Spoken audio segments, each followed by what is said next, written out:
Crie uma classe do Apex que chame um ponto de extremidade REST para retornar o nome do animal e depois escreva a classe do teste.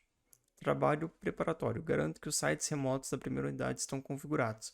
Se você não viu o vídeo anterior, que é referente à primeira trilha dessa parte da integração, recomendo que você veja, porque do contrário, se você tentar fazer esse desafio, ele vai dar erro. Então, vamos lá. Cria uma classe do Apex. Então, a gente vai vir aqui na nossa org, Developer Console.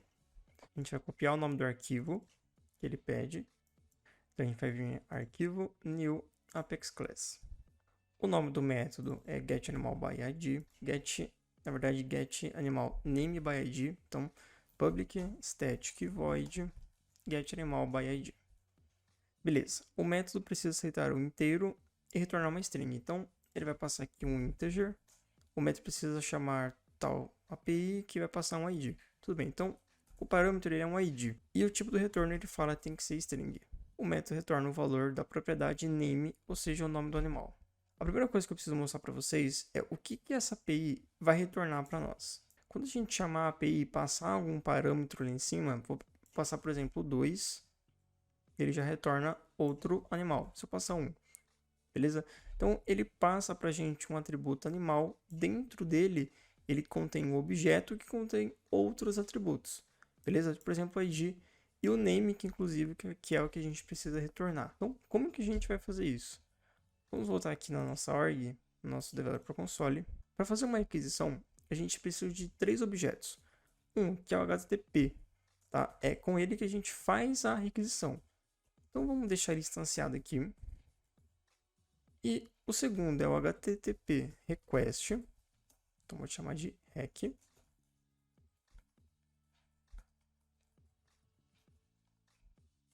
Com ele, a gente já vai definir 2 atributos, que é requisição.setEndpoint. O que a gente vai passar aqui no endpoint? Aquele link, né? Basicamente que ele está informando a gente no desafio. Então a gente pode copiar e colar aqui. Só que ele precisa de um ID. O ID é o que está vindo no parâmetro do método. Então a gente pode concatenar com o ID. Tem só mais um valor que a gente precisa definir, que é o tipo de envio. Então, rec.setMétodo, que vai ser get. Como ele vai estar retornando para a gente uma informação, a gente está consultando, geralmente é get, tudo bem? Quando a gente faz uma alteração no sistema, isso vai depender muito da estrutura que vocês estão consultando, e aí vão usar outros argumentos como post, put e assim por diante. Com isso, a gente já pode fazer a nossa requisição, e é aqui que também entra o terceiro objeto que eu comentei. Quando a gente faz uma requisição, ele retorna algum valor para nós. A gente captura ele com HTTP response. Então a gente pode chamar de res. E agora a gente vai voltar lá para aquele primeiro objeto, chamar ele http.send e vai mandar a nossa requisição.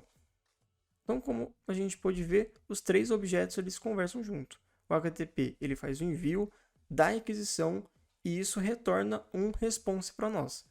Agora que a gente fez a requisição e tem esse retorno, a gente valida qual é o status code. Você deve ter visto em alguns lugares aquele valor 404, que é muito comum. Aquilo é um status code. Aquele código está falando que não foi encontrado. O código que a gente vai validar aqui é se o res.get status code ele é igual a 200. Eu posso fazer diversas tratativas aqui, inclusive o 404. Para esse desafio mais simples, a gente vai validar somente o 200. O 200 ele quer dizer que a solicitação ela foi bem sucedida. Beleza. Então, aqui a gente vai pegar aquele retorno que eu mostrei para você e a gente vai ter que retornar o nome, tá? Então, vamos voltar aqui para o JSON e vamos observar uma coisa. Então, ele tem um atributo que é animal e dentro dele ele tem outros atributos como eu comentei anteriormente, beleza? Então a gente tem aqui o ID, o name, its e 6, tá? A gente tem 2 formas de fazer isso. A gente pode criar uma classe que vai ter dentro dela esses nomes exatamente iguais. Porque no momento que a gente for transformar esse JSON em um objeto, a gente vai utilizar essa classe com os mesmos atributos e vai transformar essa classe em um objeto. Então a gente vai basicamente deserializar um JSON para um objeto. Então, é isso que a gente precisa fazer. Só que tem uma segunda forma, como eu comentei, que é a gente não cria a classe, mas a gente retorna isso dentro de um mapa. O mapa, ele é um pouquinho mais complicado, mas eu quero mostrar isso porque é um conhecimento muito válido vocês conhecerem. Como a gente pode ver, toda a chave, quando a gente chama o atributo animal, ele vai retornar para a gente um objeto. Se eu chamar o name, que é uma outra chave, ele vai me retornar o nome do animal. Então a gente vê aqui que existe uma relação de chave e valor. Como que a gente chama esse tipo de coleção no Apex? É o map. Então, como que a gente vai fazer aqui? A gente vai criar um map onde a nossa chave sempre vai ser uma string e o nosso valor a gente não sabe. Porque o nosso valor ele pode ser um texto, como ele pode ser um JSON, tá? Ou ele pode ser um inteiro, por exemplo. Então a gente vai colocar como sendo um object. Object aqui no Apex, ele é o tipo de dado mais genérico possível, beleza? Então aqui a gente pode dizer que o tipo de retorno pode ser qualquer coisa, a gente não sabe. Então a gente pode colocar o nome dessa variável como result. Agora a gente vai fazer o seguinte, a gente vai dar um comando para transformar esse JSON em um objeto. O nome do comando a gente vai dar json.deserialize untyped. Esse método aqui, ele pede um parâmetro, ele pede o JSON. O JSON é esse cara aqui. Como que a gente captura ele? No response, a gente consegue usar o comando getBody. Tá? Então, aquele JSON que a gente viu, ele está dentro desse getBody. Bom, falta mais uma coisa nessa linha aqui. Quando a gente dá esse comando, que é o JSON deserialize, o tipo de retorno dele pode ser várias coisas. A gente, beleza, estamos transformando um JSON em um objeto. Só que a gente precisa fazer um casting aqui. A gente precisa basicamente forçar que o tipo de retorno seja o mesmo tipo da variável. Então a gente faz esse casting. Vamos salvar para ver se ele saiu o erro. Beleza, você pode ver que sumiu o erro aqui. Ele está com esse erro aqui na linha 2 porque a gente precisa dar um retorno. Mas maravilha, com esse comando, com essa linha, a gente está transformando aquele retorno em um mapa onde a chave é uma string e o valor ele é um object. Vamos voltar aqui para o JSON e vamos fazer uma outra observação. A gente pode ver que tem um objeto que está dentro do atributo animal. Tá? O que a gente vai fazer? A gente vai criar uma variável aqui fora que vai ser o mesmo retorno, que vai ser o mesmo tipo que a variável aqui embaixo. Então vai ser um map de string e object. E a gente vai chamar de animal. New map string object.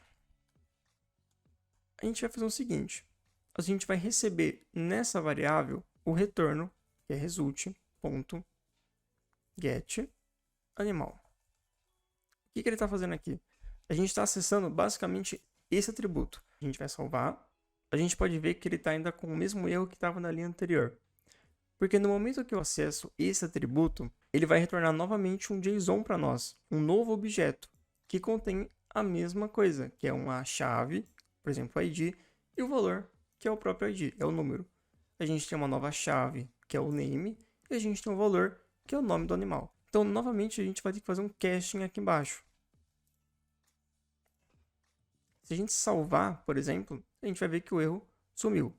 Maravilha. Então, dentro dessa variável, a gente vai ter agora esse objeto em formato de mapa. Então, a gente vai conseguir acessar esses atributos, o ID, o name e os demais. A gente precisa retornar o name, então a gente vai dar um return animal, que é o nome da variável aqui em cima, .get, e vai passar o name. A gente vai salvar e ele deu mais um erro. A gente vai ter que fazer um outro caching aqui. Mas vamos entender o que ele está fazendo. Quando a gente passa o atributo sendo name, a gente já está passando a chave. Então a gente não precisa retornar mais um map, como a gente está fazendo aqui em cima. A gente pode ver que ele está retornando o valor em si. O valor, ele também não sabe o que é. Ele pode ser uma string, ele pode ser um integer, ele pode ser um booleano. Então a gente precisa fazer um caching dizendo o que é esse retorno. E o caching aqui vai ser de uma string. Porque a gente sabe que dentro do atributo name sempre vai ser uma string. Então a gente diz para ele o tipo do retorno. Maravilha, agora ele salvou e deu tudo certo. Bom, como que a gente pode testar esse código? A gente pode vir aqui em debug e a gente vai nessa primeira linha aqui. Como que a gente vai testar a classe que a gente fez? Bom, como é um método estático, a gente não precisa instanciar um objeto da nossa classe. A gente pode pegar o nome dela, ponto, e o nome do método.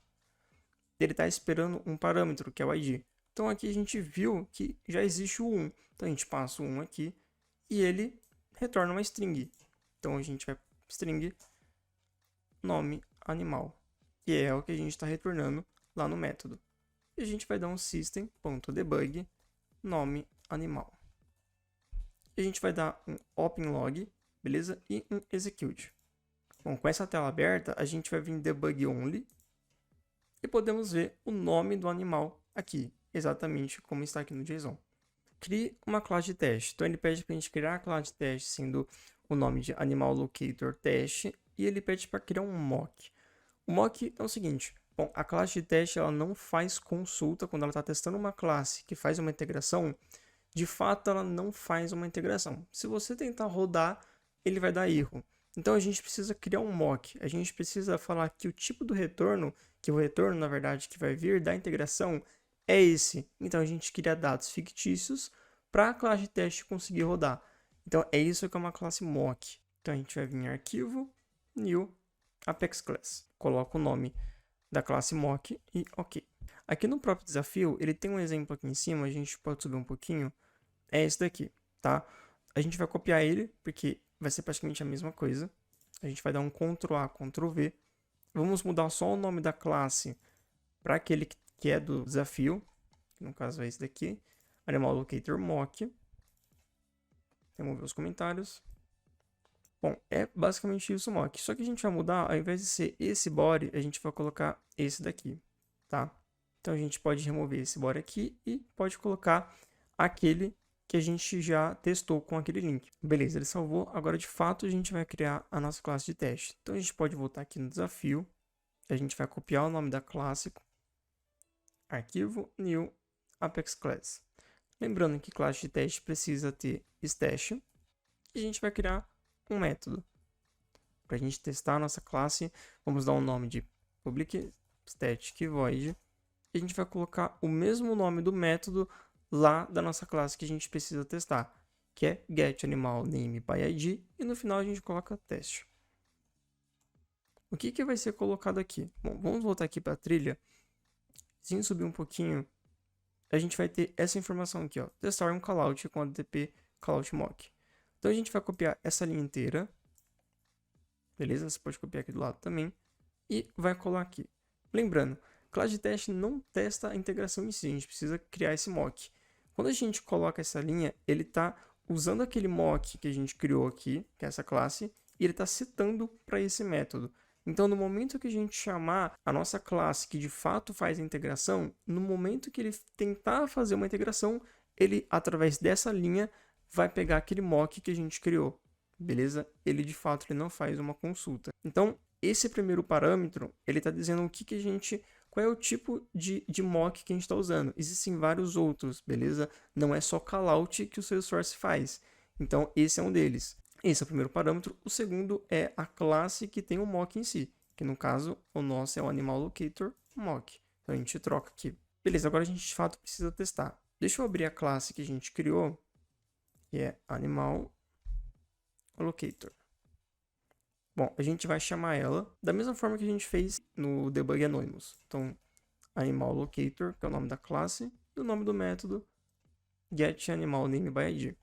E a gente pode passar qualquer coisa, eu vou passar o 1, por exemplo, e ele tem aquele retorno, que é o nome animal. Falta somente mais um comando para deixar nosso teste completo. A gente vai dar um system.assertEquals. AssertEquals ele tem dois parâmetros, o que a gente está recebendo, qual o valor que a gente quer testar e qual é o valor que a gente espera que seja. Então, como a gente está retornando o nome do animal, o nome dele é esse daqui. Então, a gente pode copiar e a gente pode usar como segundo parâmetro. Então, o primeiro parâmetro vai ser o nome animal que ele retornou daquela consulta. Beleza? A gente pode salvar. Beleza, ele salvou. Agora a gente vai... Vamos continuar, eu acho que é só isso. E depois a gente precisa rodar as classes de teste. E ele pede para a gente dar um run all. Então a gente vai vir aqui em teste e run all. Ó, beleza, aqui deu êxito em todos os testes, nenhum deu erro. Se a gente entrar aqui na nossa classe, que a gente fez a principal, a cobertura tá 100%. Então, maravilha. Podemos agora validar o desafio. Muito bem. Bom, a gente sabe que essa trilha ela é um pouco complicada mesmo, ainda mais se você for um pouco leigo. É comum que muita coisa tenha ficado um pouco em dúvida aqui.